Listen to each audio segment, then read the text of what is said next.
من الشيطان الرجيم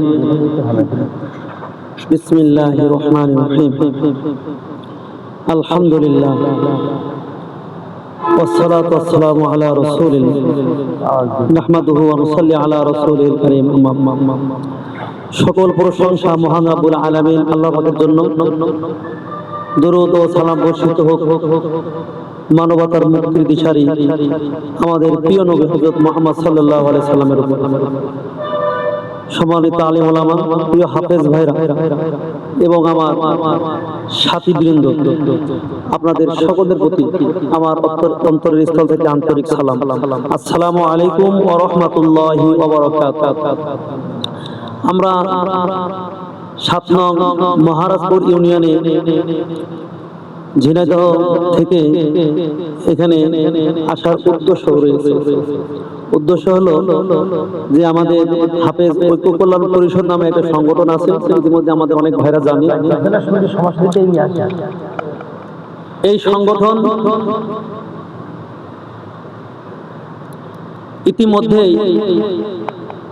আপনারা শুনে সন্তুষ্ট হবেন, এই হাফেজ ঐক্য কল্যাণ পরিষদ ইতিমধ্যে সরকারিভাবে ইনশাআল্লাহ নিবন্ধন পেয়েছে, আলহামদুলিল্লাহ। এবং আমাদের বর্তমানে আমাদের এই সংগঠন 2023 সাল থেকে আমরা কাজ করি। 24 সাল থেকে মোটামুটি আমরা কাজ করতে পেরেছি, কিন্তু অনেক বাধার কারণে সেটা আপনারা সবাই অবগত যে এভাবে আমাদের মিছিল মিটিং করা অনেকটাই সম্ভব ছিল না, কষ্টদায়ক ছিল। যাক, আল্লাহর পাকের অশেষ মেহেরবানিতে 5 তারিখের পর থেকে আমরা এই সংগঠনের ব্যাপকভাবে আমরা কাজ করতে পারছি। আর বর্তমানে আল্লাহ পাকের অশেষ রহমতে আমাদের ঝিনাইদহ জেলাটায় ইনশাআল্লাহ 3 জন এমপি আমাদের, ঝিনাইদহ জেলায় 3 জন এমপি আমাদের। আর এই এমপি সাহেবদের সাথে আমাদের বৈঠক হয়েছে, কথা হয়েছে, আলাপ আলোচনা হয়েছে। বিশেষভাবে আমাদের ঝিনাইদহ সদরের মাননীয় এমপি মহোদয় জনাব আলী আজম মোহাম্মদ আবু বকর, তিনার সাথে মাঝে মধ্যেই যোগাযোগ হয়। এবং আমাদের ঝিনাইদহ হাফেজ সাহেবদের কোনো প্রকার কোনো অসুবিধা যদি থাকে, কোনো সমস্যা যদি থাকে, সার্বিকভাবে আমাদের পদক্ষেপ নেওয়ার জন্য উনি আমাদেরকে আশ্বাস দিয়েছেন এবং বলেছেন যে আপনারা তাদের পাশে থাকবেন আর আমরা আপনাদের পাশে আছি ইনশাআল্লাহ। অর্থাৎ এই 3 জন যে আমাদের এমপি মহোদয় আছে, তাদের নেক নজর এবং তাদের দোয়া এবং তাদের সার্বিক সহযোগিতা এই হাফেজ ঐক্য কল্যাণ পরিষদের উপর ইনশাআল্লাহ রয়েছে। এজন্য আমরা এই 5 বছর ইনশাআল্লাহ ব্যাপকভাবে কাজ করতে পারবো হাফেজদের জন্য ইনশাআল্লাহ। 5 বছর পরে কি হবে আল্লাহর উপর ছেড়ে দিই, 5 বছর ইনশাআল্লাহ ব্যাপকভাবে আমরা কাজ করতে পারবো হাফেজদের কল্যাণের সাথে। আমরা যেহেতু এখানে মহারাজপুর ইউনিয়নে আমরা কমিটি গঠনের উদ্দেশ্য নিয়ে এসেছি, ইতিমধ্যে আজকে আরো 2টা ইউনিয়নের কমিটি গঠন আমরা করে আসছি। সময় খুবই অল্প সংক্ষিপ্ত, ওই জন্য বেশ কিছু কথা ছিল আর কি আপনাদের মাঝে বলতে চেয়েছিলাম, কিন্তু সময় স্বল্পতার কারণে বলা সম্ভব না। আমরা নলডাঙ্গা ইউনিয়নের কমিটি গঠন করেছি সকাল 10টায়, সকালে বাসা থেকে বের হয়েছি। আর জোহরবাদ কমিটি গঠন হয়েছে সুরাত ইউনিয়নে, আর আসরবাদে যে আপনাদের এখানে। আমরা সবাই মূলতভাবে ক্লান্ত হয়ে গেছি এবং দেখা যাচ্ছে ব্যস্ত হয়ে পড়েছি, বাসায় দেখা যাচ্ছে লোকজন দেখা যাচ্ছে, সব মিলিয়ে আমরা একটু অল্প সময়ের ভিতরে ইনশাআল্লাহ শেষ করে দিচ্ছি আর কি। এখন আমাদের হাফেজ ঐক্য কল্যাণ পরিষদের এখন আমাদের যে অফিস, এটা হলো ঝিনাইদহ বাস টার্মিনাল মুক্তিযোদ্ধা কমপ্লেক্সের নিচে আমাদের এই হাফেজ ঐক্য কল্যাণ পরিষদের অফিস। আর আমাদের এই হাফেজ বর্তমান এই হাফেজ ঐক্য কল্যাণ পরিষদের অসংখ্য সদস্য সংখ্যায় ইনশাআল্লাহ ইতিমধ্যে ইনশাআল্লাহ সদস্য পূরণ করেছেন। এবং আমাদের কয়টা 3টা 6টা 7টা ইউনিয়ন ইনশাআল্লাহ কমিটি গঠন হয়ে গিয়েছে। 17টা ইউনিয়নের ভিতরে আমরা বাকি ইউনিয়ন ইনশাআল্লাহ আমরা প্রতি বৃহস্পতিবারে কমিটি গঠনের কার্যক্রম করছি। আর জেলা কমিটি আমরা প্রতিদিন রাতে রাত 9:15 থেকে 9:45 পর্যন্ত আমাদের হোয়াটসঅ্যাপ গ্রুপে আমরা মিটিং করছি। সার্বিক দিক নির্দেশনা কিভাবে কাজ করা যায়, জেলা পর্যায়ে হাফেজদের কিভাবে সার্বিক সহযোগিতা করা যায়, বিভিন্নভাবে আমাদের বিভিন্ন যারা আমাদের সাথে যুক্ত আছে হোয়াটসঅ্যাপ গ্রুপে, তারা এই বিষয়গুলো জানতে পারছে আর কি, যে আমরা কি কি কাজগুলো করছি, কিভাবে আমাদের হাফেজের কল্যাণের কাজ করছি। আমাদের হোয়াটসঅ্যাপ গ্রুপে এগুলো বিভিন্নভাবে আমরা আজকে কি কাজ করলাম সব হোয়াটসঅ্যাপ গ্রুপে আমাদের কাছে এগুলো প্রতিদিন আপডেট প্রতিদিন দেওয়া হয়। এবং আমাদের জেলা কমিটি আছে প্রতি সপ্তাহে একদিন শুক্রবার রাত 9:30 থেকে 10টা পর্যন্ত আমাদের জেলা কমিটির বাধ্যতামূলক এই মিটিংয়ে অংশগ্রহণ করাই লাগবে। যদি কোনো সদস্য 3 কার্যদিবসের ভিতরে যদি মিটিং অনুপস্থিত থাকে, মানে হোয়াটসঅ্যাপ গ্রুপে মিটিং, অনলাইনে মিটিং অনুপস্থিত থাকে, তাহলে সাংগঠনিকভাবে আমরা আমাদের কাছে ব্যবস্থা নিচ্ছি আর কি। যাই হোক, হাফেজ কল্যাণ পরিষদের ব্যাপকভাবে আমরা কাজ করে যাচ্ছি। আর ইতিমধ্যে আমরা কিছু আশ্বাস পেয়েছি আর কি। কেমন আশ্বাস?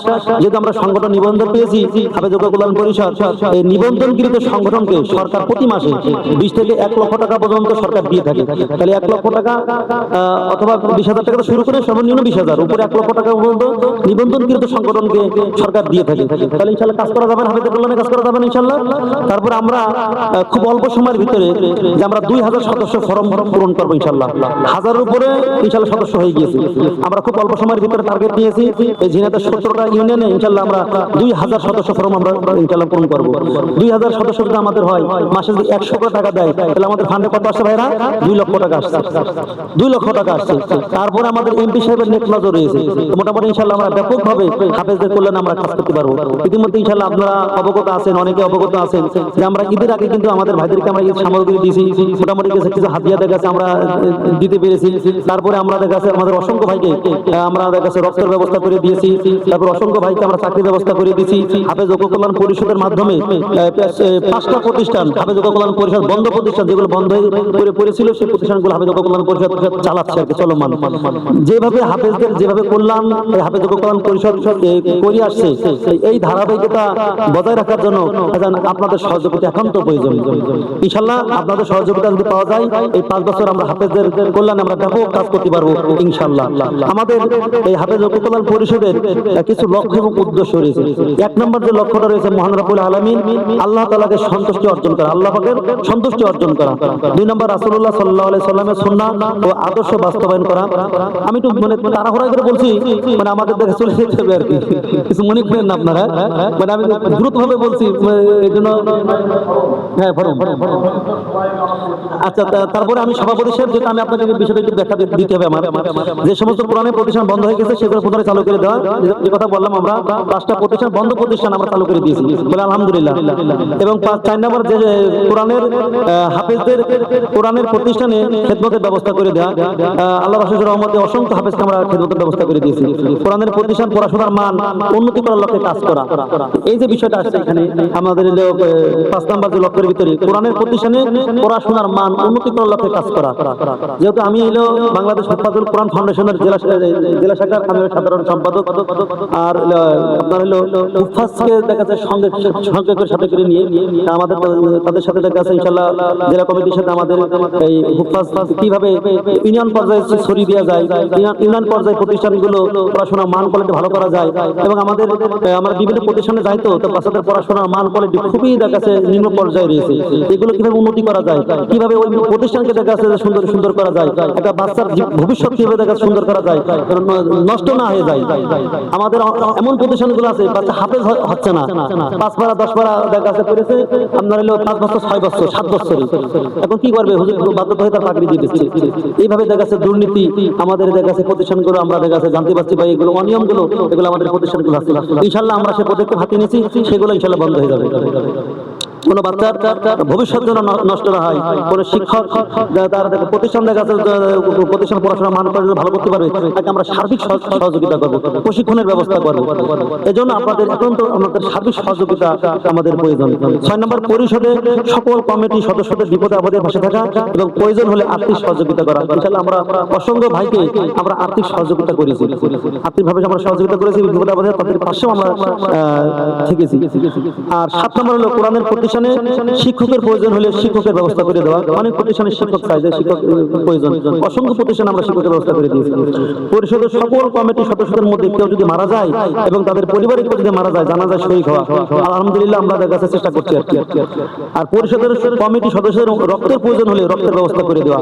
এই যে 9 নম্বর উচ্ছেদের ভিতরে যে লক্ষ্য উদ্দেশ্যের ভিতরে রয়েছে, এই বিষয়টা যে কত ইম্পর্টেন্ট, আমার এক হাফেজ ভাই সে 12:30টার পরে যখন আমাকে ফোন দেয় যে ভাই আমার ইমার্জেন্সি, আমার রক্ত লাগবে, আমার ফ্যামিলি ইমার্জেন্সি ভাবে সিজার করা লাগবে, আপনার শামিমা ক্লিনিক তাসলিমা ক্লিনিক, ওইখানে হলো ইমার্জেন্সি ভাবে রক্তের কাছে প্রয়োজন। সে দেখা যাচ্ছে এখন এই এত রাত্রে রক্ত কোথায় পাবে, তার মনে হয়েছে যে আমি তার সংগঠন করি, সেই সংগঠনের উদ্দেশ্য তো রক্ত দেওয়া। দেখি সভাপতি সাহেবের কাছে ফোন দিতে গিয়ে আল্লাহ পাকের রহমতে কোনো ব্যবস্থা হয় কিনা। ভাই আমার কাছে ফোন দিয়েছে 12:35-40-এর দিকে আমার কাছে ফোন দিয়েছে, তখন ফোন দিয়েছে তখন এত রাত্রে রক্ত কোথায় পাবো, তার ইমার্জেন্সি হাফেজ সাহেবের ইমার্জেন্সি রক্ত লাগবে, না হলে দেখা যাচ্ছে যে কোন ধরনের দুর্ঘটনা ঘটে যায় কিনা। ওই বিপদে যে হাফেজ সাহেব থাকে সেই বোঝে, তার যে পেরেশানি দেখা যাচ্ছে, তার মুখের ভাষা আমি শুনেছি। এখন ওই রাত্রে আমার আর ঘুম হয়নি, ততক্ষণ পর্যন্ত তার দেখা যাচ্ছে সহযোগিতা, রক্তের ব্যবস্থা ততক্ষণ পর্যন্ত আমি না করতে পেরেছি, ততক্ষণ পর্যন্ত মনের ভিতরে অশান্তি লেগে গেছে। যখন আমি দেখা যাচ্ছে ভাই যখন আমাকে বললো ভাই ইনশাল্লাহ একটু ধৈর্য ধারণ করেন, একটু অপেক্ষা করেন, দেখি কি করা যায়, আল্লাহর উপর ভরসা করেন। আল্লাহর উপর ভরসা করে ইনশাল্লাহ চেষ্টার মাধ্যমে ইনশাল্লাহ ওই রাত্রেই তার রক্তের ব্যবস্থা আমরা করে দিয়েছি। ইনশাল্লাহ খুব সুন্দরভাবে সিজারটা ইনশাল্লাহ কমপ্লিট হয়েছে আলহামদুলিল্লাহ। ওই যে ভাই আমরা যে মেহনতটা করেছি, তার মুখে যে আমরা হাসিটা দেখেছি, এই যে কষ্টটা আমরা মেহনত করেছি সব কষ্ট ভুলে গেছি ভাই। ইনশাল্লাহ আমাদের ঐক্যবদ্ধ এখন তো দরকার, আরো সার্বিক বিষয়ে আমাদের অফিসে ইনশাল্লাহ দেখা যাচ্ছে আপনারা আসবেন, আপনাদের সাথে দেখা যাচ্ছে বেশ কিছু দেখা আরো প্রতি মাসে আমাদের প্রথম সপ্তাহে বৃহস্পতিবার আমাদের প্রধান কার্যালয় অফিসে হাফেজ একটা মিলন মেলা অনুষ্ঠান হয়, সেখানে আমাদের দুপুরে খাওয়া দাওয়ার আয়োজন থাকে। ইনশাল্লাহ আপনারা মেহমান হিসাবে সেখানে যাবেন, থাকবেন, উপস্থিত থাকবেন, খাওয়া দাওয়া করবেন, মত বিনিময় দেখা যাচ্ছে করবেন, এক হাফেজ সাহেবের সাথে আরেক হাফেজ সাহেবের আন্তরিক মহব্বত ভালোবাসা সৃষ্টি ইনশাল্লাহ দেখা যাচ্ছে তৈরি হবে। ইনশাল্লাহ আমাদের দেখা যাচ্ছে এ থেকে দূরে চলে যাওয়ার কোনো সুযোগ নেই। এই বলে আমার সংক্ষিপ্ত বক্তব্য এখানে শেষ করছি। আর এখন কমিটির কাছে বিষয়ে ইনশাআল্লাহ কিছু বক্তব্য রাখছি। এখন আপনারা এখানে যারা উপস্থিত আছেন, আমাদের কয় ভাই আছেন? 1 জন 2 জন 3 জন 4 জন 5 6 7 8 9 10 জন।